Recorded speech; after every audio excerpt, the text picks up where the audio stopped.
takeaways from day 2. We lived and survived another day. Low bar, sweeter, a lot easier to catch. Love it. I'm not surfious. New board, adjusting to it. I got some. Frustrating, I was right on top of the wave for like the last hour and couldn't drop in. I got to figure out where I need to be on the board because I'm either too far forward and it's purling, or I'm too far back and I'm not catching anything. Identify what you're doing wrong and fix it, because if you just keep doing the same thing, doing it over and over again, you're never going to get any better. You got to be coachable. I'm sure there's a moral in that little story. Don't suck, basically, and if you do, listen to those who are helping you trying not to suck. Beautiful day. I mean, no rain at all. Absolutely beautiful.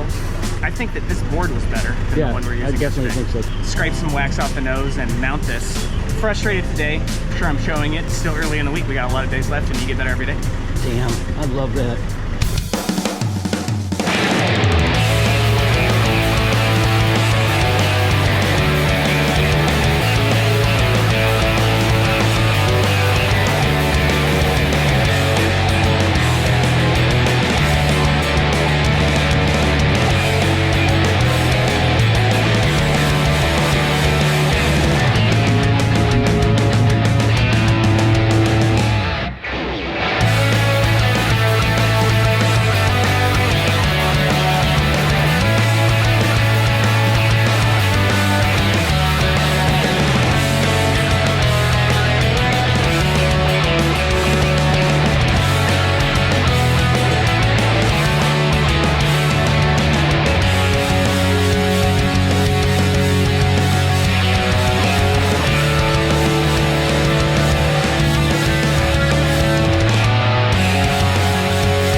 This is our first test with the GoPro mounted.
It's Pura Vida.